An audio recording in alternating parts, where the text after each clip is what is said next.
Hello, welcome back to my channel. This time I wanted to discuss about neurodivergent adults and their well-being. The direction of neurodivergent adults is radically shifting from passive to active, systematic, and personal support. And this is really, really important because it's helping from this masking of burnout, where people are burning out inside but not saying anything out publicly. And it's also restructuring of the workplaces for diverse brains.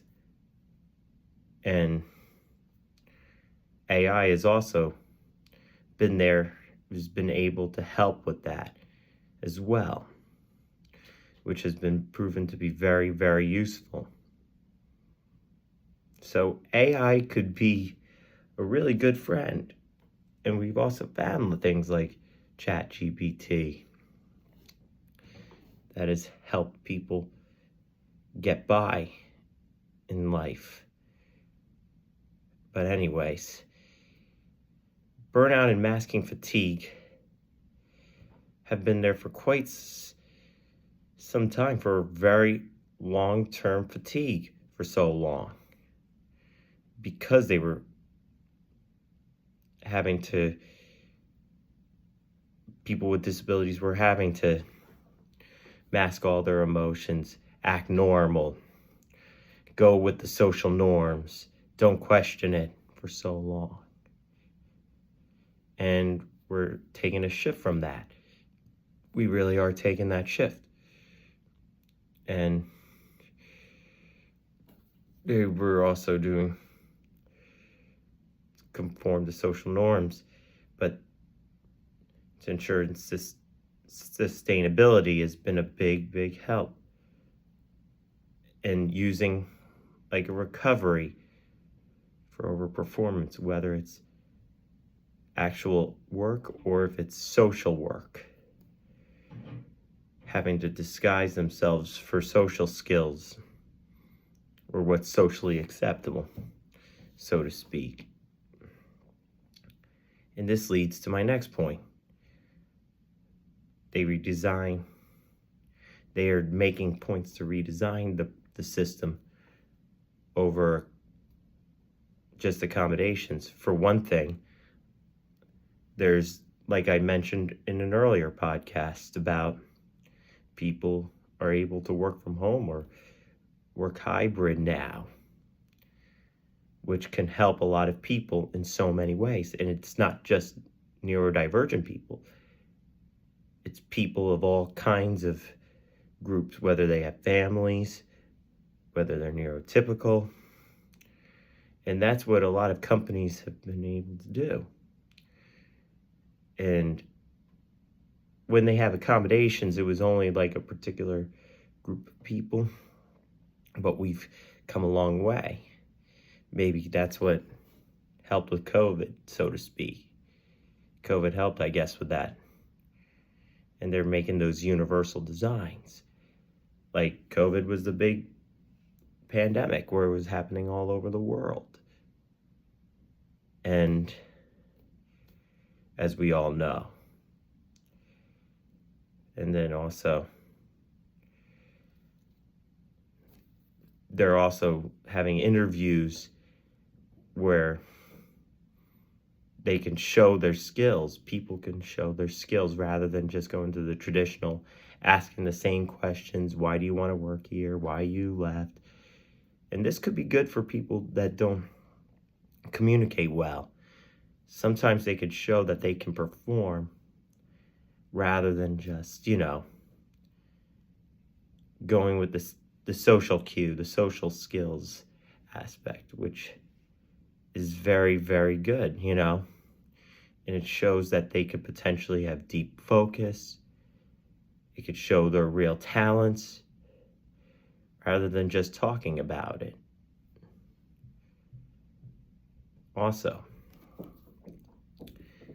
now they also found that, unfortunately, there were 74% neurodivergence going through abusive relationships, even if it was just emotional abuse for so long, because they were so misunderstood for all those years. And that's been a real tough thing. But now there's things like ecotherapy, where people can go outside and really, get some fresh air. Like I mentioned earlier, with walking. That walking could be really, really good just to get some fresh air and move your body. And even if you can't do that, there's still like going outside, taking your puzzle outside to get some fresh air. Nature has a powerful impact on us and our well-being. And I believe that big time.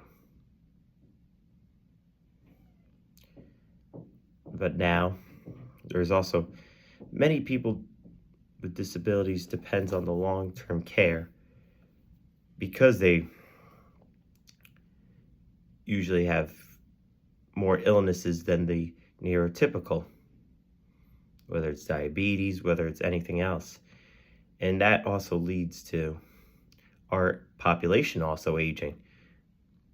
There's a lot more neurodivergent people in their 60s because our population is just growing older. People are living a lot longer, but there isn't as many people being born anymore, but there's more that are still alive. Like I said before, this isn't the 50s where people were starting to have children more and more and more and creating the families. And this is only going to double. The old aging population is only going to double in the 2030s. And it doesn't look like there's any time soon. I mean, there was 8 billion on the planet right now.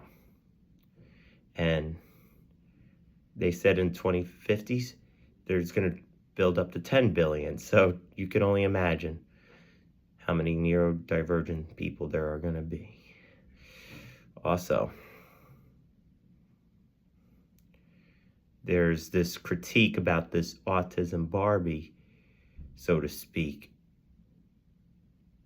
And with the media, either promoting people with autism, or is it just another stereotypical?